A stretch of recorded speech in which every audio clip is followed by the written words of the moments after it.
Tikam Samurai 1, dalam Kemelut Revolusi. Episode 11. Terjebak di rumah judi. Malam itu terang bulan.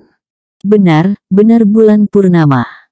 Kota Payakumbuh kelihatan ramai oleh orang yang keluar. Tapi di salah satu sudut kota, di rumah seorang Cina di kamar belakang, kelihatan berkumpul 3 orang lelaki. Mereka duduk bersila di atas tikar rotan. Udara dalam ruangan dipenuhi oleh bau sake dan candu. Di antara ke-6 lelaki itu ada 3 perempuan. 1 keturunan Cina, yang 2 lagi peranakan India. Mereka duduk sambil bersandar atau dipeluk oleh Jepang yang duduk di tikar rotan itu. Seorang Cina bertubuh gemuk berkepala botak mendatangi kelompok jantan dan betina itu. Dia datang dengan sebuah tabung bambu yang panjangnya sejengkal. Saat dia duduk segera saja Jepang itu duduk mengitarinya. Uang dikeluarkan, dan mereka mulai main dadu. Cina gemuk itu adalah pemilik rumah di mana kini mereka berada. Kini dia bertindak sebagai bandar dalam judi dadu yang diadakan tersebut. Rumah Cina ini dikenal penduduk sebagai rumah kuning, yaitu rumah pelacuran terselubung, yang datang kemari khusus para perwira saja. Sebab di sini juga disediakan perempuan pilihan. Salah satu dari perempuan itu adalah anak gadis Cina botak itu sendiri. Anak gadisnya memang terkenal cantik dan bertubuh padat. Setiap perwira bisa memakainya dengan bayaran yang tak tanggung tingginya. Selain tempat lacur dan tempat judi, pejuang Indonesia juga sudah lama mencurigai rumah itu sebagai sebuah pusat mata-mata untuk pihak Jepang. Soalnya Cina itu sudah berdiam sejak lama di rumah tersebut. Ketika zaman penjajahan Belanda, dia sudah menjadi semacam kepercayaan orang Belanda pula. Kini ketika Jepang berkuasa, dia juga menjadi kepercayaan Jepang. Pejuang Indonesia sudah lama mengintai rumah tersebut. Namun kendati memiliki beberapa bukti, mereka tak dapat melakukan apapun. Apalagi kini dia mendapat perlindungan Jepang. Maka usaha pejuang Indonesia untuk menangkap Cina ini tak pernah berhasil. Padahal beberapa orang pejuang yang tertangkap, diantaranya anak buah Mayor M yang berkedudukan di Piobang, disebabkan oleh Cina gemuk ini. Dia menyebar intelnya di antara penduduk pribumi dan perempuan lacur. Bahkan tertangkapnya beberapa pejuang yang mencuri senjata di Kubu Gadang 4 bulan yang lalu juga atas petunjuk Cina ini. Sudah datang dia, seorang perwira Jepang yang berpangkat Letu Chu I, bertanya sambil menambah uang taruhannya. Belum, mungkin sebentar lagi, jawab babah gemuk tersebut. Mereka meneruskan main dadu. Tiba-tiba Chu I itu tegak, menatap pada ketiga perempuan yang ada dalam ruangan itu. "Hei, mana Amoy?" tanyanya. Ketiga perempuan itu menatap pada si babah gepuk yang sedang duduk main dadu. Si gemuk main terus, meraih uang di tikar yang dimenanginya. "Mana Amoy, gemuk?" tanya si Chu I. Si gemuk memberi isyarat dengan menggerakkan kepalanya ke arah kamar. Namun ketika Jepang itu akan tegak, si gemuk memberi isyarat meminta uang terlebih dahulu dengan menampungkan tangannya. Cui tersebut merogoh kantong dan menyerahkan beberapa lembar uang, kemudian melangkah ke kamar yang dimaksud si babah gemuk. Ketika dia baru sampai di depan pintu kamar itu terbuka. Seorang Jepang yang juga berpangkat letnan keluar dengan menyeka peluh di lehernya. Mereka bertegur sapa sepatah dua. Sampai di dalam Jepang itu melihat Amoy anak babah gemuk itu sedang merapikan tempat tidur. Posisinya yang sedang membungkuk membelakangi pintu dengan handuk melilit tubuh, menampakkan pangkal pahanya dari belakang. Jantung Jepang itu berdebar kencang. Seperti orang kesurupan dia menyeruduk ke gadis bertubuh montok itu. Di luar rumah Cina itu sejak tadi seorang lelaki kelihatan tegak. Dia seperti menanti sesuatu. Dan setelah lebih dari 2 jam dia tegak di sana, barulah dia lihat dua orang lelaki mendekati rumah itu. Dia cepat melangkah mendekati kedua lelaki itu. "Hei, jumpa lagi kita," dia berkata pada kedua lelaki itu. Dan kedua lelaki itu berhenti menatap padanya. Dalam cahaya bulan, mereka segera mengenali orang yang menegur mereka itu. Kau Bungsu?" "Ya, aku si Bungsu. Sudah lebih 2 tahun kita tak bertemu ya Baribeh." Baribeh yang dulu pernah melanyau tubuhnya ketika mereka kalah berjudi di surau bekas di kampungnya, tertawa menggerendeng. "Tapi ku dengar kau sudah mampus dihantam samurai Saburo." Baribeh yang pesilat itu berkata. Tubuh si Bungsu seperti jadi kaku mendengar nama Saburo disebut. Untung saja malam hari, hingga perubahan air mukanya tak kelihatan oleh Baribeh. "Ah, itu cerita burung. Buktinya saya masih hidup. Apa perlunya Jepang membunuh saya?" Ini si Julia." Si Bungsu tersenyum pada lelaki juling yang dia sebut sebagai si Jul itu. "Kalera, jangan ikut-ikutan Waang memanggil saya dengan sebutan itu Buyung. Kuremas mulut Waang dengan cirik nanti," ujar si Jul tersinggung. Sebab orang yang berani dan yang boleh memanggilnya dengan sebutan si Jul itu hanya pimpinannya, si Baribeh. "Tenanglah Jul. Mungkin dia punya duit banyak seperti dulu." "Hei Bungsu, apakah Wang masih suka berjudi?" "Akhir-akhir ini tidak lagi. Tak ada yang mau bertaruh besar. Percuma saja main. Menghabiskan waktu saja." Baribeh menyikut si Jul perlahan.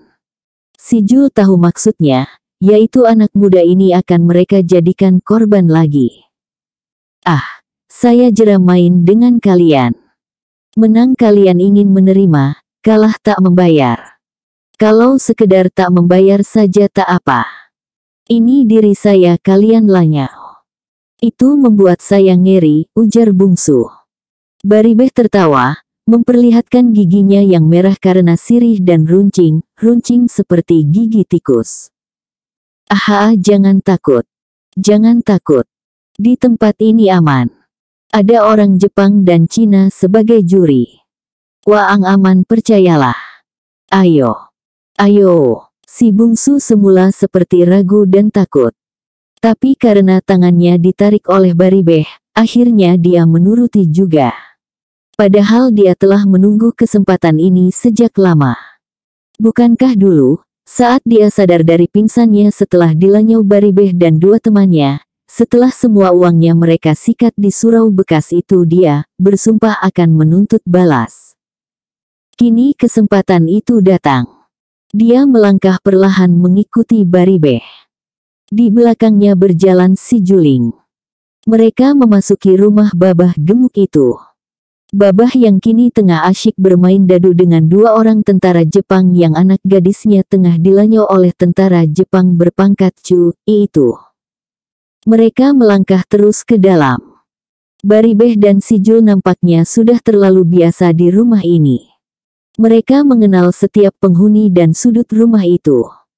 Ketika mereka muncul di tempat orang yang tengah berjudi dadu itu, si Babah berbisik pada salah seorang perwira Jepang di depannya, "Ini mereka datang." Kemudian dia berseru pada Baribeh, "Hai Baribeh. Lama tak datang lagi. Mana saja ente pigi?" "Wi pigi jauh. Wi ada bawa kabar baik, dan ada bawa kawan baik. Ini kawan mau main dadu sama Babah." Baribeh menjawab sambil menirukan gaya bicara Babah Gemuk itu.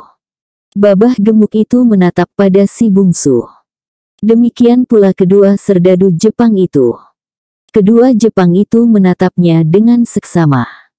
Sementara Babah Gemuk itu hanya menatap sebentar. Namun si Bungsu, yang nyaris 3 tahun hidup di pinggang Gunung Sago, bergaul dan mempelajari kehidupan makhluk yang ada di sana, terutama hewan buas agar tak mati di lapahnya, dapat menangkap pandangan yang ganjil maknanya dari tatapan mata si Babah yang sekejap itu.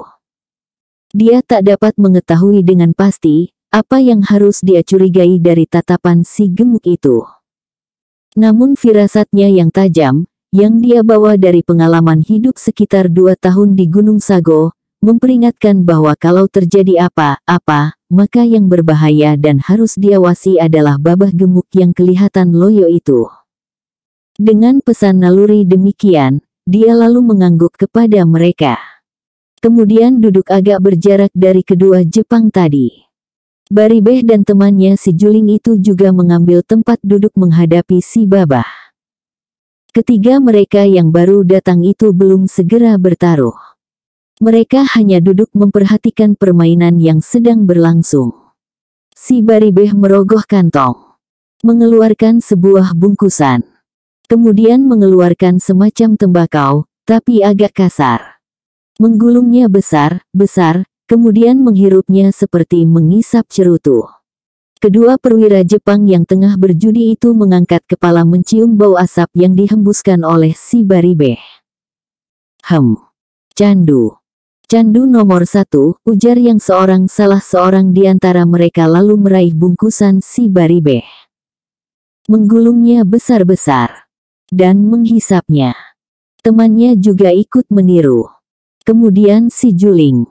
Mereka menghisap candu itu dengan nikmatnya. Siap, babah gemuk itu bertanya pada kedua Jepang yang tengah kesedapan itu sambil mengangkat bambu di tangannya. Ayo kita main, ujar seorang Jepang pada Baribeh yang kemudian menggamit si Jul dan bungsu untuk ikut memasang taruhan. Mulailah, Jepang yang berkepala botak dan bertubuh kurus berkata sambil tetap menghisap candunya. Si bungsu melihat babah gemuk itu mengambil 3 buah dadu dari piring yang tertelentang di tikar. Kemudian memasukkan ke dalam bambu yang panjangnya lebih dari sejengkal itu. Si bungsu memperhatikan jari tangan babah. Aneh, Cina itu bertubuh gemuk dengan perut buncit. Namun jari tangannya tidak selaras dengan tubuhnya yang subur itu. Biasanya orang gemuk jari jemarinya pastilah bulat gemuk pula. Tapi jari-jari babah ini kelihatan langsing dan panjang. Berbeda dengan Cina tua lainnya, yang biasanya membiarkan kukunya tak terawat, kuku babah ini kelihatan dipepat bersih. Kini dia tengah mengguncang bambu yang berisi dadu itu. Terdengar bunyi dadu saling berputar dan beradu dalam bambu tersebut. 4 kali putaran cepat, tiba-tiba bambu itu ditelungkupkannya di atas piring. Dalam waktu yang sangat singkat, terdengar ketiga buah dadu itu jatuh ke piring. Babah itu melepaskan tangannya dari bambu.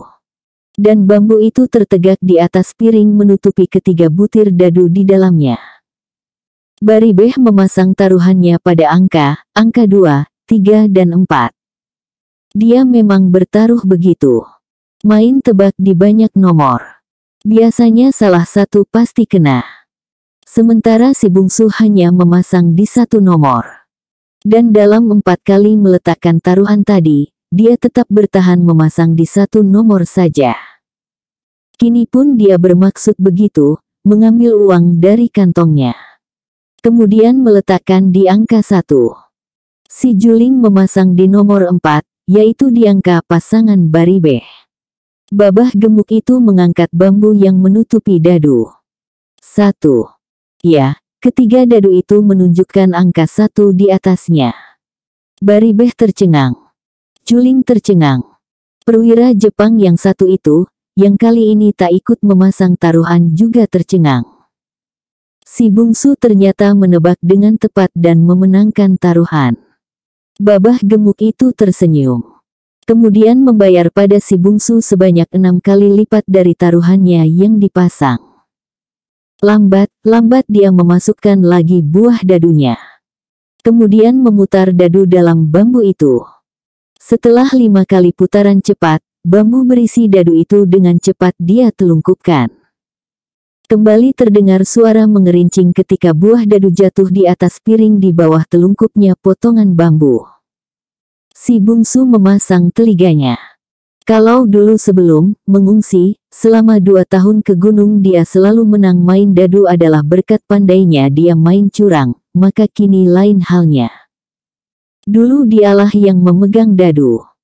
Dan selalu dadunya hanya sebuah. Dia bisa memainkan dadu itu. Kini dengan 3 buah dadu, dia mengandalkan pendengarannya. Kalau saja dia tak pernah berlatih di Gunung Sago, mungkin kini dia akan kalah terus. Sebab babah gemuk itu lihainya bukan main pula. Tapi kini dia dibekali dengan pendengaran set ajam pendengaran macan tutul. Dengan jelas dia mendengar jatuhnya buah dadu itu ke piring. Dia juga bisa membedakan bunyi angin yang tertekan, tergantung dari banyak atau sedikitnya lobang pada dadu itu yang menghadap ke bawah. Dadu yang keras bunyi jatuhnya, pastilah yang sedikit lobang yang menghadap ke bawah. Sebab pada lobang itu sedikit angin yang tertahan. Kalau lobang 6 yang menghadap ke bawah, maka bunyinya akan lebih lunak dibandingkan dengan angka 1. Sebab dalam lobang dadu yang 6 buah itu angin banyak tertahan dan membuat jatuhnya lebih pelan. Hanya kini dibutuhkan kepandaian menerka tepat antara lobang 6 dengan lobang 5. Untuk membedakannya dibutuhkan keahlian bertahun-tahun. Namun bagi si bungsu hal itu sudah merupakan kaji menurun. Dia memang seorang penjudi ulung sebelumnya. Kini dengan pendengarannya yang tajam, dia segera dapat menebak. Kalau 4 taruhan terdahulu dia hanya ingin coba-coba, maka kini dia bertaruh dengan penuh keyakinan. Semua uang kemenangannya tadi dia taruh di angka 1, 4 dan 6. Baribeh menaruh uangnya di angka 3 dan 5. Perwira Jepang yang satu itu menaruh taruhannya di angka 6, Juling menaruh di angka 1. Sudah, si babah bertanya. Tak ada yang menyahut. Mereka semua menatap diam pada piring itu. Babah gemuk itu mengangkat bambu. Dan kembali mereka terkejut. Ketiga buah dadu itu menunjukkan angka persis seperti taruhan si bungsu. Yang muncul di atas adalah mata 1, 4 dan 6. Dengan demikian dia kembali memenangkan taruhan. Perwira Jepang yang memasang di angka 6 ikut bersorak gembira. Demikian pula si Juling yang menaruh uangnya di angka 1. Mereka menerima bayaran taruhannya. Si babah membayar dengan tenang. Matanya sesekali menatap pada si bungsu. Dan bulu tengkuk si bungsu merinding melihat kilatan mata babah gendut itu. Namun dia tetap duduk diam di tempatnya. Tongkat samurainya dia letakkan di paha. Siap menanti segala kemungkinan. Lagi pula apa yang harus dia takutkan? Bukankah pertaruhan ini jujur? Bukan dia yang jadi bandar. Dia hanya pemasang taruhan.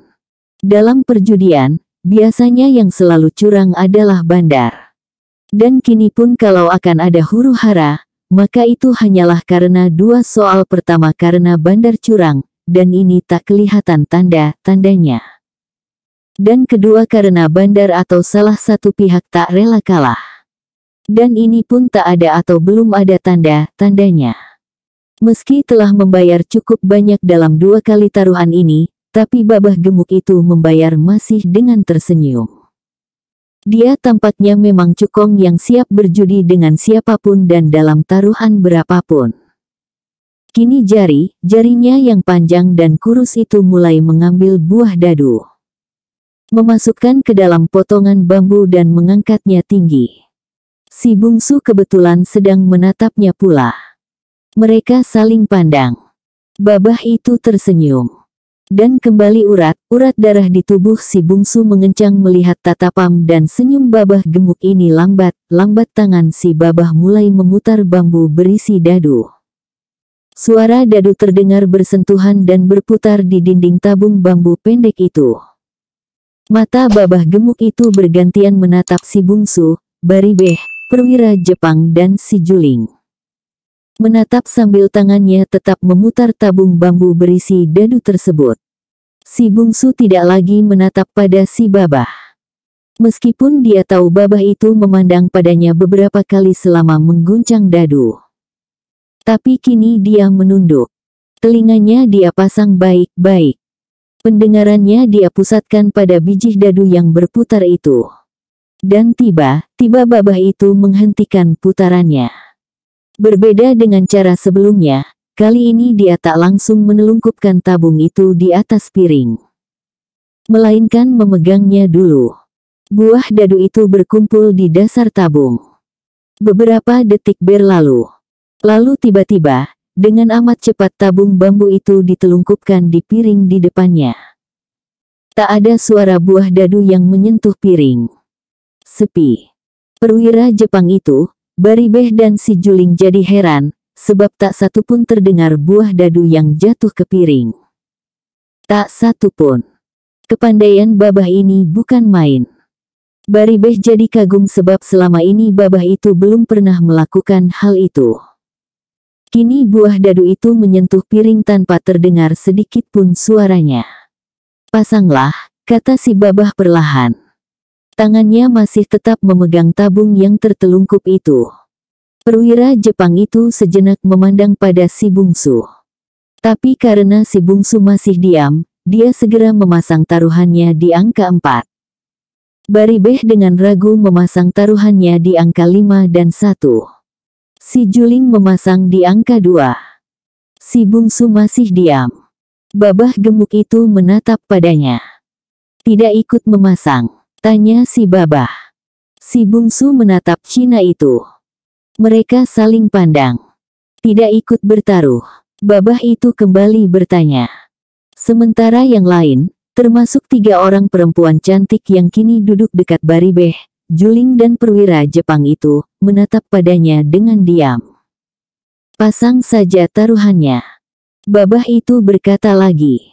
Taruhan baru saya pasang kalau dadunya sudah jatuh di piring, si bungsu berkata perlahan. Perwira Jepang serta Baribeh saling pandang. Mereka jadi ragu atas ucapan anak muda ini. Apakah buah dadu itu memang belum jatuh ke piring? Masakan belum. Mana bisa dadu itu tergantung atau tertahan di atas dalam tabung bambu itu? Mustahil. Jatuhkanlah buah dadu itu ke piring, baru saya memasang taruhan, ujar bungsu. Babah itu tersenyum.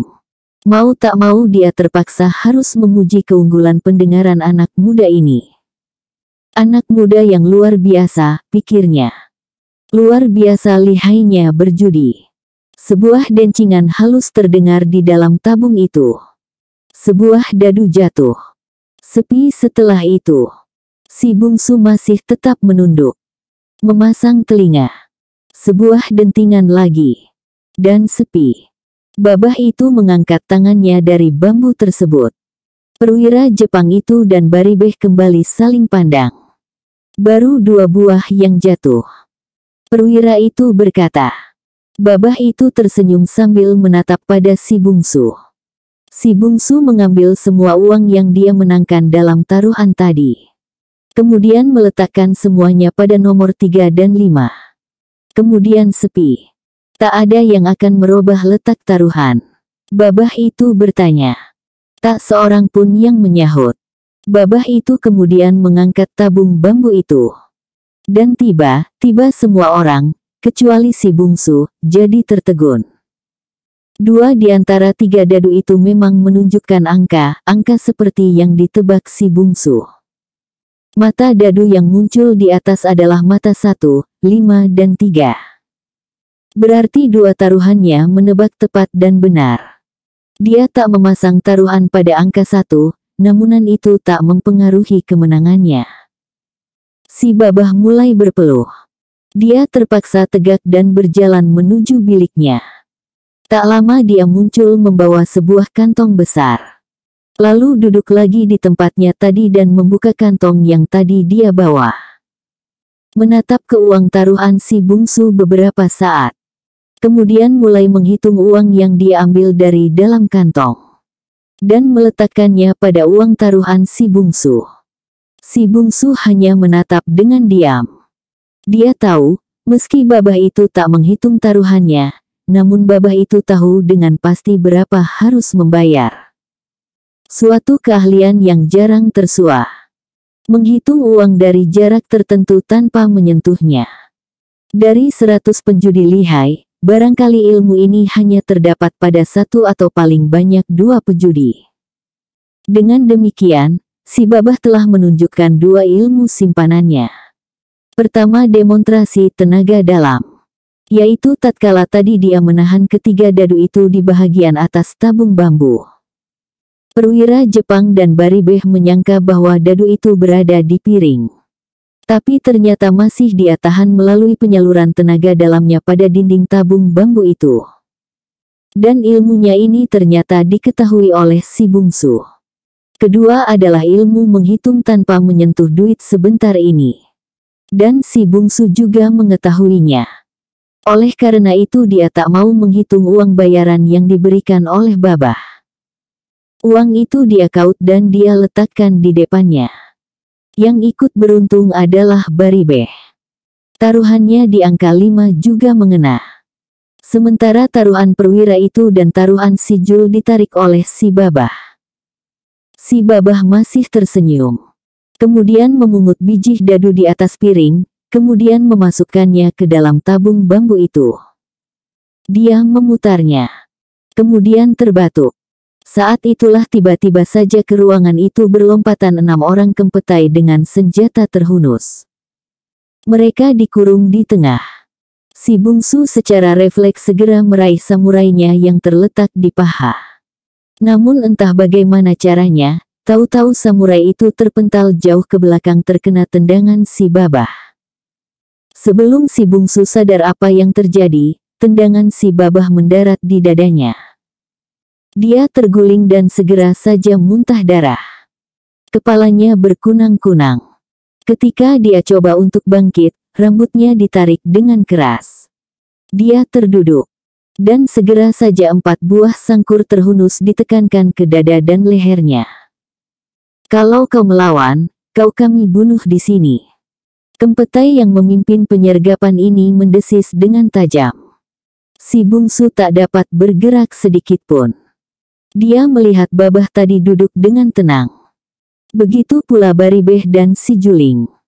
Semula dia menyangka bahwa penggerebekan ini adalah penggerebekan kempetai terhadap tempat-tempat judi. Karena dia pernah mendengar bahwa tentara Jepang dilarang berjudi. Tapi kali ini rupanya penggerebekan itu memang sudah direncanakan. Si bungsu tak menyadari sedikit pun bahwa dia masuk perangkap. Sudah 3 hari ini dia memperhatikan rumah Babah ini.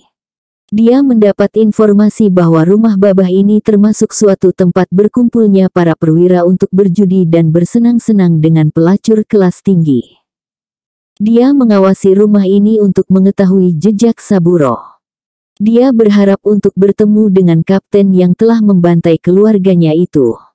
Tanpa disadari selama dia mengawasi rumah ini dari kejauhan ada pula orang lain yang juga mengawasinya. Orang itu tak lain dari si Babah sendiri.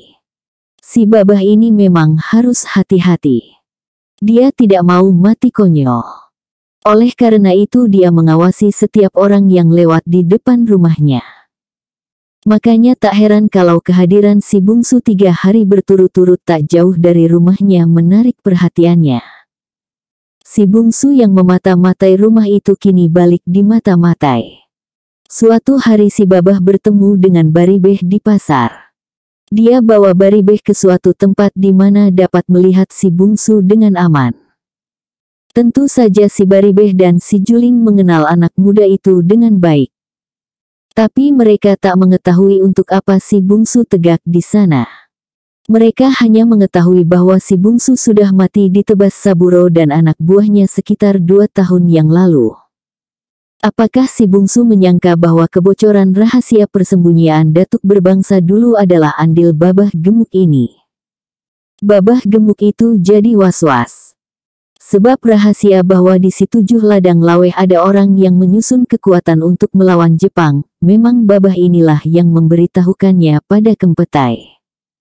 Si Babah pulalah yang membayar beberapa orang Minang dengan bayaran yang tinggi, untuk mengorek rahasia bahwa yang memimpin gerakan itu adalah datuk berbangsa dan datuk Sati. Babah ini memang menjadi semacam pusat informasi bagi bala tentara Jepang. Dia sudah berada di Payakumbuh ini sejak puluhan tahun. Ketika Belanda berkuasa dia menjadi kaki tangan Belanda. Dan ketika Jepang datang dia menjadi cecunguk Jepang pula. Untuk mengetahui apa maksud pemuda ini, makanya babah itu lalu memasang perangkap. Si Baribeh dan si Juling dibuat pura-pura terkejut kalau bertemu dengannya. Kemudian membujuknya untuk masuk berjudi ke dalam. Di dalam mereka akan menangkapnya. Begitu ia masuk, seorang kurir yang dipasang tak jauh dari rumah itu segera melaporkan pada Kempetai akan adanya seorang mata-mata di rumah si babah. Dan si bungsu masuk ke dalam perangkap yang dipasang itu. Dia masuk sebenarnya dengan maksud ingin mencari informasi tentang Saburo. Kini ternyata dia diringkus. Babah itu tersenyum menatapnya. Senyumnya persis seperti senyum ketika membayar taruhan tadi. Kembali si bungsu merasa bergidik melihat senyum itu. Anak muda, coba terangkan apa maksudmu memata-matai rumahku ini, babah itu bertanya. Si bungsu tak menjawab. Jawablah apa maksud memata-matai rumahku ini. Kau ditugaskan oleh siapa untuk memata-mataiku? Ditugaskan oleh pejuang-pejuang yang akan melawan Jepang ya. Si bungsu terdiam. Dia tidak mengerti wujud pertanyaan itu. Jawablah bungsu. Kalau tidak kau bisa susah. Kata Baribeh. Si bungsu masih diam. Apakah Mahmud mengirim dia kemari? Si babah bertanya pada Baribeh. Tidak. Dia justru mengirimkan kurirnya ke kubu Gadang. Mereka akan menyerang kubu itu untuk merampas persenjataan. Kapan mereka merencanakan? 2 malam lagi. Apakah tindakan lainnya? Kalau tak berhasil mereka akan membakar kamp kita.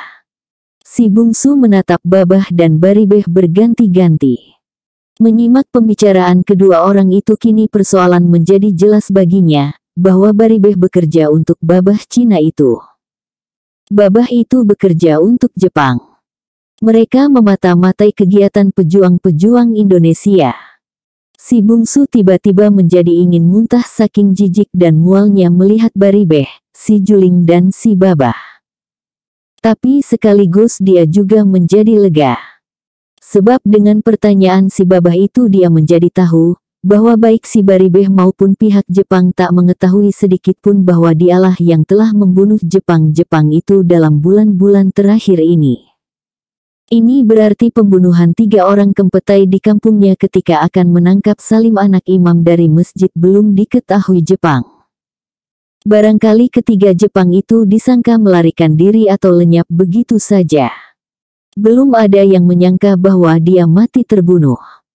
Itu juga berarti bahwa kematian Jepang di kedai kopi Siti di kampung Tabing dulu juga masih disangka karena mereka saling berkelahi.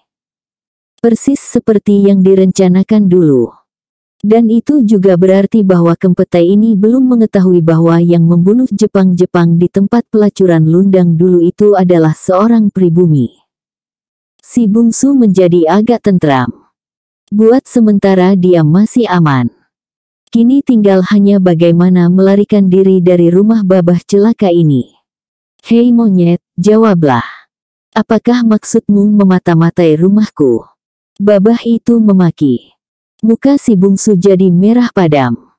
Di negerinya sendiri ada Cina yang memakinya dengan sebutan monyet. Ada Cina yang selama puluhan tahun diterima dengan baik oleh bangsanya, diterima di tengah pergaulan dan mencari makan di bumi negerinya dan hidup dengan aman selama puluhan tahun itu, berani memaki dirinya. Memaki anak negeri di mana dia hidup menompang dengan sebutan monyet. Alangkah jahanamnya. Dia tatap mata si babah. Dan saat itu perwira yang tadi masuk ke bilik si Amoy anak si babah, muncul di pintu. Dia mendengar bentakan, dan cepat-cepat menyudahi permainannya. Lalu memasang celana dan baju. Si Amoy dia tinggalkan terguling lelah di lantai. Ada apa? Tanya perwira yang bernama Ichi kepada babah. Si babah menceritakan tentang si bungsu yang mengintai rumahnya. Perwira itu menatap pada si bungsu. Paksa dia untuk bicara. Barangkali dia ikut ketika mencuri senjata di kubu Gadang dulu, kata Ichi sambil berjalan ke sudut ruangan mengambil minuman. Bicaralah, kata si babah pada si bungsu. Kali ini tangannya bergerak, mengambil biji dadu sebuah, meletakkannya di antara ibu jari dan telunjuk kanannya. Kemudian, menembakkan buah dadu itu ke arah si bungsu. Tanpa dapat ditahan, si bungsu terpekik. Biji dadu itu menghantam daun telinganya sampai robek.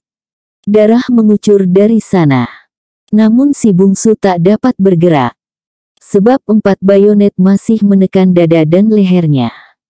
Dapat dibayangkan betapa tingginya ilmu babah itu. Hanya dengan jentikan halus saja, dadu itu sanggup memecah telinga si bungsu.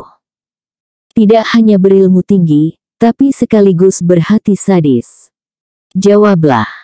Kalau tidak engkau akan kubunuh seperti membunuh tikus, kata si babah dengan nada dingin. Saya mencari Saburo. Akhirnya si bungsu berkata jujur. Saburo, ya, Tei Saburo Matsuyama. Ya. Untuk apa kau mencarinya? Ada persoalan yang harus kuselesaikan. Persoalan apa? Itu urusanku. Mendengar jawaban ini, babah gemuk itu kembali mengambil sebutir dadu. Lalu kembali dia letakkan di antara ibu jari dan telunjuknya.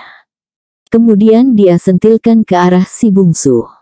Kembali si bungsu terpekik. Sebenarnya dia telah berusaha untuk menahan sakit. Dia menggertakkan gigi. Namun dadu itu menghantam keningnya.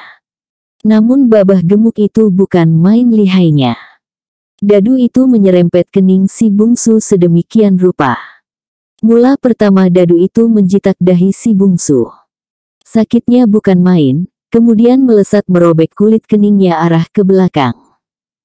Kulitnya kepalanya robek 4 jari. Darah mengucur. Babah gemuk itu tertawa menyeringai. Demikian pula Baribeh dan si Juling. Air mata si bungsu merembes di pipinya. Dia tak menangis.